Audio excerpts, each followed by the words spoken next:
Hi guys, welcome to our YouTube channel Vidyarthi concept. और आज के इस वीडियो में हम इवोल्यूशन ऑफ इंडियन कॉन्स्टिट्यूशन को कंप्लीट करेंगे। तो इससे पहले वाले वीडियो में हमने उन सारे एक्ट्स को पढ़ा जो कंपनी के रूल में बनी थी। अगर आपने उस वीडियो को अब तक नहीं देखा है तो आप जाके देख सकते हैं। और आज की इस वीडियो में हम उन एक्ट्स को पढ़ेंगे जो क्राउन के रूल में बनी है, यानी ब्रिटिश पार्लियामेंट ने बनाई है। तो गैस ऐसा क्या हुआ था कि जो एक्ट्स कंपनी बनाती थी अब वो अचानक से ब्रिटिश पार्लियामेंट बनाएगी। तो इसे समझने के लिए हम देखेंगे कि कंपनी के लास्ट एक्ट यानी चार्टर एक्ट ऑफ 1853, इसके बाद रिवोल्ट ऑफ 1857 होता है। ये होता है due to bad policies of company. तो ब्रिटिश पार्लियामेंट ये नहीं चाहती थी कि दोबारा से ऐसा कोई रिवोल्ट हो, तो वो कंपनी से उसके सारे पावर और कंट्रोल को अपने हाथ में ले लेती है।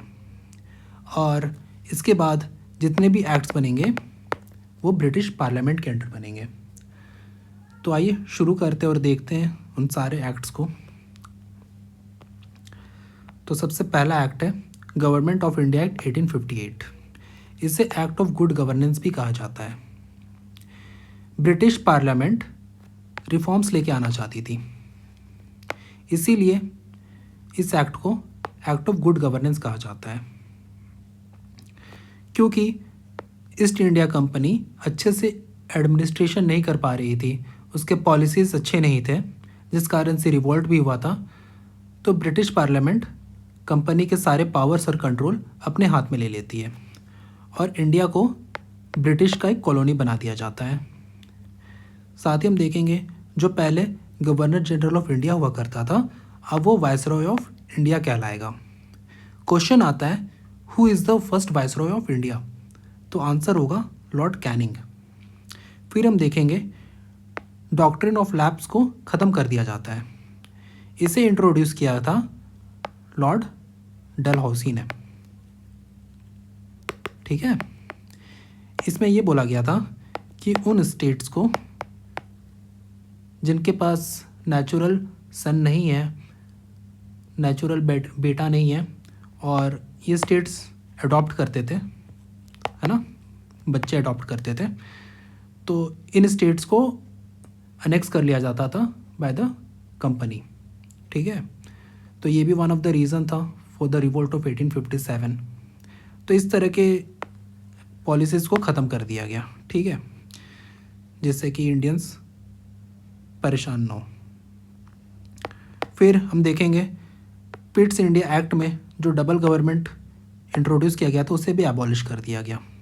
डबल गवर्नमेंट यानी हमने देखा था बोर्ड ऑफ कंट्रोल और कोर्ट ऑफ डायरेक्टर को बनाया गया था for the administration of India, तो इसे भी एबॉलिश कर दिया गया और इसे रिप्लेस किया गया एक काउंसिल से, जिसमें एक सेक्रेटरी ऑफ स्टेट होगा और 15 मेंबर्स होंगे जो वाइसरॉय को असिस्ट करेंगे। ठीक है, और ये सेक्रेटरी ऑफ स्टेट जो है ना, ये ब्रिटिश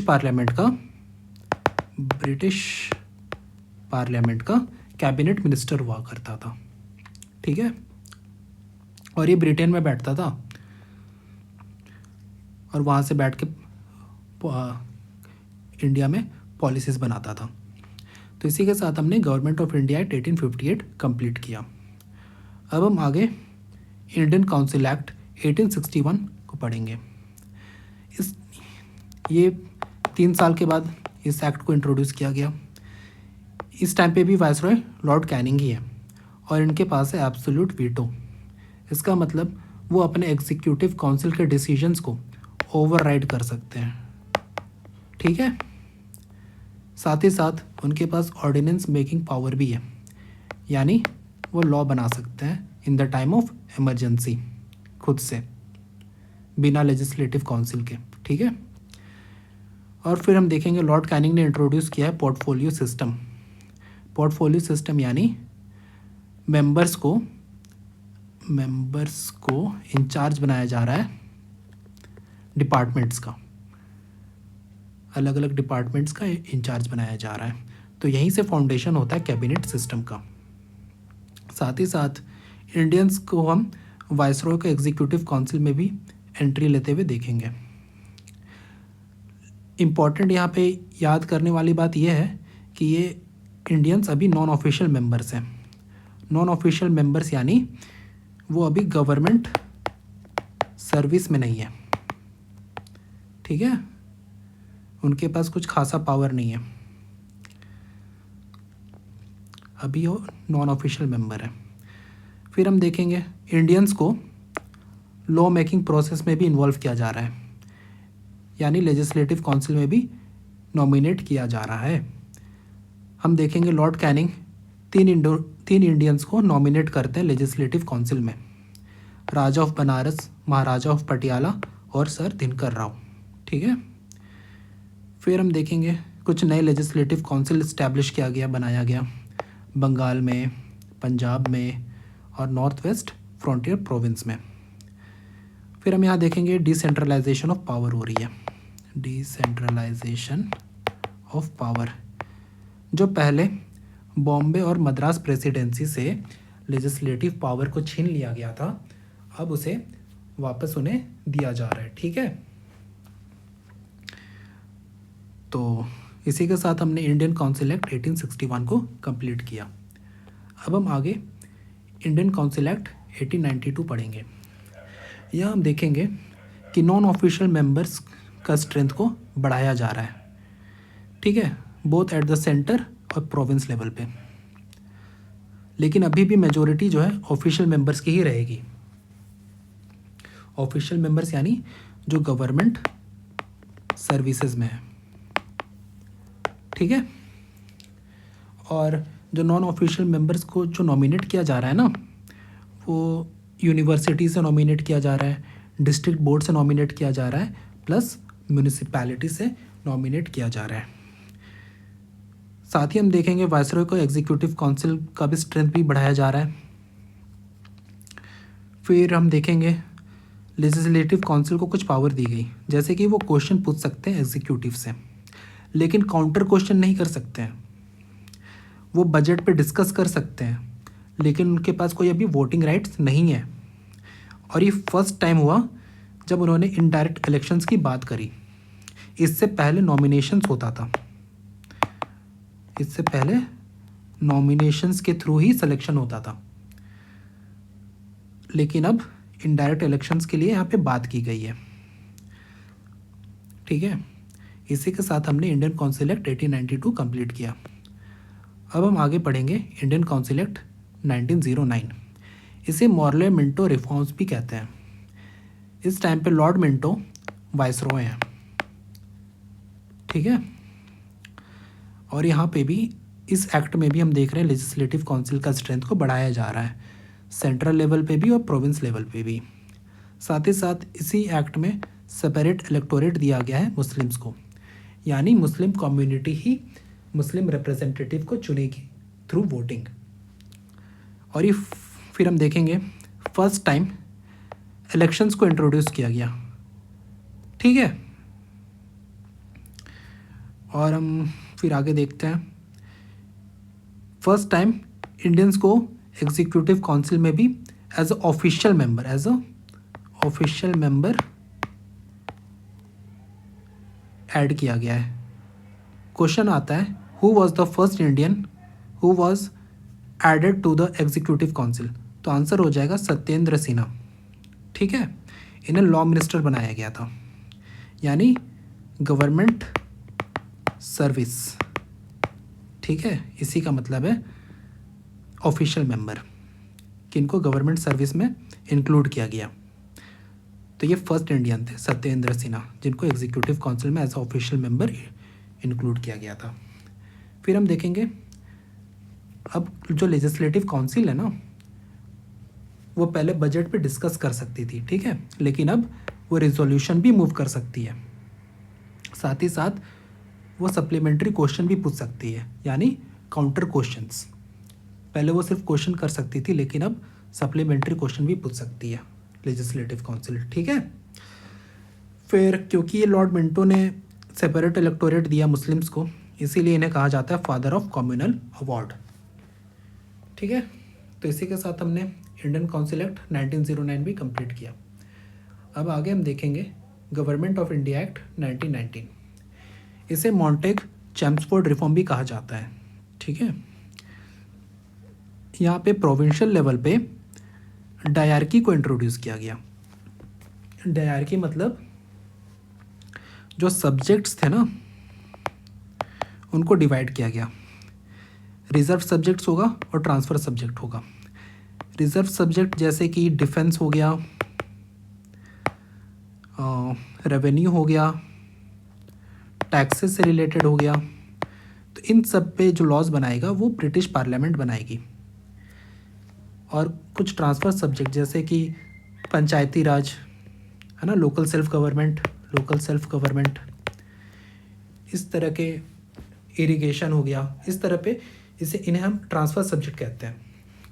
तो इन पे प्रोविंसेस लॉ बना सकती हैं। ठीक है, तो जो हम सब्जेक्ट्स को जो हम डिवीज़न कर रहे हैं ना बिटवीन रिजर्व एंड ट्रांसफर्ड, कि कुछ सब्जेक्ट्स पे प्रोविंस लॉ बनाएगी, कुछ सब्जेक्ट पे ब्रिटिश पार्लियामेंट लॉ बनाएगी, तो इसे ही हम डायरकी कहते हैं। ठीक है, और इसे इंट्रोड्यूस किया गया था प्रोविंशियल लेवल पे। अब हम और साथ ही साथ हम देखेंगे यूनियन लेवल पे बाई कैमरल लेजिस्लेचर को इंट्रोड्यूस किया गया, बनाया गया। बाई कैमरल मतलब 2 हाउसेस। ठीक है, तो ये था। और फिर डायरेक्ट इलेक्शंस भी हुआ, डायरेक्ट इलेक्शन का भी प्रोविज़न रखा गया with limited franchise. Limited franchise मतलब जिनके पास अच्छा खासा एजुकेशनल बैकग्राउंड है, जिनके पास प्रॉपर्टी है, जो टैक्स पे करते हैं, बस वही इलेक्शंस में वोट कर सकते हैं। ठीक है, उसी का मतलब है लिमिटेड फ्रेंचाइजी। फिर इसी एक्ट में हम देखेंगे एक हाई कमिश्नर का ऑफिस क्रिएट किया गया इन लंदन। ठीक है, और हम देखेंगे जो पहले सेपरेट इलेक्टोरेट मुस्लिम्स को दिया गया था, अब वो सिख को दिया जा रहा है, इंडियन क्रिश्चियंस को दिया जाएगा, एंग्लो इंडियंस को दिया जाएगा और यूरोपियंस को भी। ठीक है, तो हम देख रहे हैं किस तरह से डिवाइड एंड रूल यहाँ पे बढ़ रहा है। तो इसी के साथ हम गवर्नमेंट ऑफ इंडिया एक्ट 1919 भी कंप्लीट किए। अब हम आगे बढ़ेंगे गवर्नमेंट ऑफ इंडिया एक्ट 1935। ये एक्ट आई थी राउंड टेबल कॉन्फ्रेंस के बाद। ठीक है, और राउंड टेबल कॉन्फ्रेंस में जो रिकमेंडेशंस दी गई थी ना, उनमें से कुछ रिकमेंडेशंस इसमें हम देखेंगे। तो इसमें क्या क्या प्रोविजंस हैं। सबसे पहले तो जो पहले डायरकी प्रोविंस लेवल पे इंट्रोड्यूस किया गया था, अब उसे एबॉलिश कर दिया गया। और हम इसमें बोला गया कि डायरकी अब प्रोविंस में नहीं होगा, डायरकी सेंट्रल लेवल पे होगा। यानी पहले जो सब्जेक्ट्स का डिवाइड कर रहे थे रिजर्व और ट्रांसफ़र सब्जेक्ट में, वो अब सेंट्रल लेवल पे होगी। ठीक है, इसमें हम देखेंगे all India federation. All India federation बनता है princely states plus British India के प्रोविंसेस को मिला के बनता है। फिर हम देखेंगे कि लेजिस्लेटिव पावर को डिवाइड किया गया है between the union and provinces, कि अब प्रोविंसेस में भी प्रोविंसेस को भी अब लेजिस्लेटिव पावर दिया गया है। ठीक है, फिर हम देखेंगे बाई कैमरल लेजिस्लेचर को इंट्रोड्यूस किया गया 6 प्रोविंसेस में। यहाँ पे मतलब बाई कैमरल का मतलब है 2 हाउसेस। ठीक है, फिर आगे हम देखेंगे फेडरल कोर्ट को इस्टेब्लिश किया गया दिल्ली में। डेट याद रखेंगे 1 अप्रैल 1937। साथ ही साथ जो पहले सेपरेट इलेक्टोरेट मुस्लिम्स को दिया गया था, सिख्स को दिया गया था, एंग्लो इंडियंस को दिया गया था, यूरोपियंस को दिया गया था, अब उसे एक्सटेंड करके ना डिप्रेस्ड क्लास को भी देने लग गए। डिप्रेस्ड क्लास के साथ साथ वुमेन भी। ठीक है, डिप्रेस्ड क्लास में एससी और एसटी भी आते हैं। ठीक है, फिर हम देखेंगे आरबीआई फाउंड हुआ। डेट याद रखेंगे 1 अप्रैल 1935। फिर इसी एक्ट में हम देखेंगे बॉम्बे से सिंध को अलग किया गया, बंगाल से बिहार और उड़ीसा को भी अलग किया गया, और इंडिया से बर्मा को अलग किया गया। तो इसी के साथ हमने गवर्नमेंट ऑफ इंडिया एक्ट 1935 भी कंप्लीट करते हैं। इसे हम मिनी कॉन्स्टिट्यूशन भी कहते हैं। ठीक है, अब हम आगे पढ़ेंगे और ये इंडियन इंडिपेंडेंस एक्ट ऑफ 1947 को पढ़ेंगे। इससे हमें, इस एक्ट में हमें इंडिया ना कि सिर्फ इंडिपेंडेंस मिली बल्कि इंडिया को डिवाइड भी किया गया। 2 इंडिपेंडेंट डोमिनियंस बने इस एक्ट में, एक इंडिया और एक पाकिस्तान। डेट याद रखेंगे 15 अगस्त 1947। इंडिया एक सॉवरेन कंट्री के साथ साथ इंडिपेंडेंट कंट्री भी बना। सॉवरेन कहने का मतलब है इंडिया अपने डिसीजंस खुद ले सकता है बिना किसी बाहर दूसरे कंट्री के इन्फ्लुएंस के। और इंडिया को डिवाइड करने के लिए एक कमीशन को भी बनाया गया था जिसका नाम है रेडक्लिफ कमीशन। इसी ने बाउंड्री बनाई थी और कह दिया इधर इसके इधर का पार्ट हो गया पाकिस्तान और इधर का हो गया इंडिया। और इस टाइम पे जो प्रिंसली स्टेट्स थी इनको ऑप्शंस दिया गया, या तो ये इंडिया को ज्वाइन कर लें, या तो पाकिस्तान को ज्वाइन कर लें, या तो इंडिपेंडेंट रहें। ठीक है। और दोनों ही डोमिनियंस में यानी इंडिया और पाकिस्तान में जो भी उस टाइम पे गवर्नेंस होगा वो according to the provisions of government of India act 1935 होगा। ठीक है। उस टाइम पे जो ये टाइटल था एम्परर ऑफ इंडिया, जो ब्रिटिश क्राउन लेते थे, इस टाइटल को भी अबॉलिश कर दिया गया। साथ ही साथ सेक्रेटरी ऑफ स्टेट और वाइसरॉय का जो ऑफिस था या पोस्ट था कह लो, उसे भी ख़त्म किया गया। ठीक है। तो इसी के साथ हम इंडियन इंडिपेंडेंस एक्ट ऑफ 1947 भी कंप्लीट किया और हमारा ये सेशन भी कंप्लीट होता है। तो गाइज़, अगर आपको ये सेशन पसंद आया हो तो लाइक करें, कमेंट करें और अपने दोस्तों के बीच में शेयर करें। Thank you.